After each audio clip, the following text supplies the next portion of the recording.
नमस्कार दोस्तों, आप सभी देख रहे हैं क्लिक इंडिया।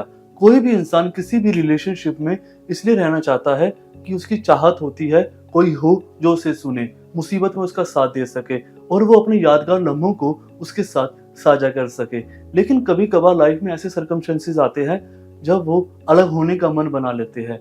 इसके लिए उन्हें एक मैरिज एक्सपर्ट की, रिलेशनशिप काउंसलर की और साइकोलॉजिस्ट की जरूरत होती है जो उनको दिशा दिखाते हैं, उनके रिश्ते को बचाते हैं। हमारे साथ बड़ी खास मेहमान मौजूद है, शिवानी मिश्री साधु, जो आज हमें बताएंगी कि वो किस तरीके से लोगों की काउंसलिंग करती है और उनके रिश्ते को बचाती है। मैम, आपका बहुत बहुत स्वागत है हमारे खास कार्यक्रम में। मैम, मैं आपसे जानना चाहूँगा कि आप मैरिज काउंसलर, साइकोलॉजिस्ट और रिलेशनशिप एक्सपर्ट कैसे बने, कैसे आपके माइंड में आया? जी, मैं कभी भी मैरिज काउंसलर नहीं बनना चाहती थी। ये बहुत कम लोगों को शायद ये बात पता है। मैं एक साइकोलॉजिस्ट बनना चाहती थी जो सिर्फ इंडिविजुअल थेरेपी करना चाहती थी।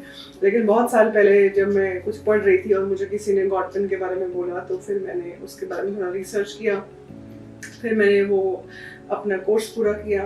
3 साल लगाए उस कोर्स को करने में, और मुझे आज की डेट में लगता है कि मैं सिर्फ रिलेशनशिप थेरेपिस्ट कर सकती हूँ। मैं सिर्फ रिलेशनशिप थेरेपी कर सकती हूँ, मैं और किसी चीज के लिए बनी नहीं हूँ। ओके, तो मैम आज के वक्त में हमें किसी मैरिज काउंसलर की, रिलेशनशिप एक्सपर्ट की क्यों जरूरत पड़ती है आपके ख्याल से? देखिए, आज का रिलेशनशिप में बहुत ज्यादा स्ट्रेस है, कम्युनिकेशन ब्रेकडाउन है, लोग झगड़ रहे हैं, दोस्ती कम हो गई है, प्यार खत्म होता जा रहा है, लोग मटेरियलिस्टिक चीज़ों के लिए ज़्यादा लड़ रहे हैं, कंपेनियनशिप कम हो गई है, कंपैटिबिलिटी खत्म होती जा रही है, ट्रस्ट खत्म होता जा रहा है, कमिटमेंट कम होती जा रही है। तो इन सब चीज़ों को रिवाइव करने के लिए कपल्स थेरेपी में आते हैं।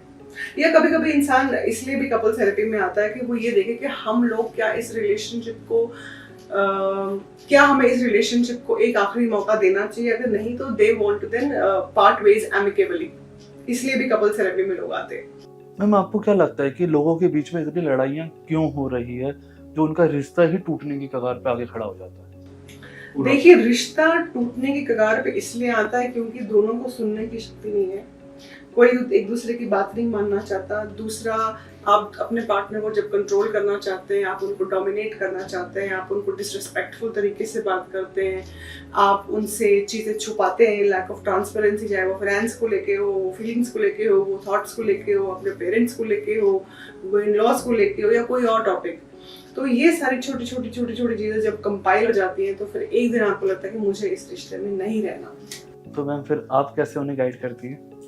देखिए, जब कपल थेरेपी में आते हैं तो एक पूरा असेसमेंट होता है जहाँ पे पूरे आपके रिलेशनशिप के डायनामिक्स को एक्सप्लोर किया जाता है। आपकी दोस्ती कैसी है, आपकी कमिटमेंट कैसी है, आपकी कॉन्फ्लिक्ट मैनेजमेंट कैसा है, आपका रिलेशनशिप आपके इन लॉज के साथ कैसा है, psychiatric assessment, childhood, any childhood trauma, any mental illness, any psychological issues, उन सब को हम जब असेस करते हैं उसके बाद हम रिलेशनशिप की डायनामिक्स पे काम करते हैं। जो चीज़ मिसिंग होती है उस चीज़ के ऊपर काम करते हैं, चाहे वो आपकी दोस्ती हो, चाहे वो आपके कॉन्फ्लिक्ट मैनेजमेंट हो, या वो आपकी ट्रांसपेरेंसी हो, या कुछ और भी हो।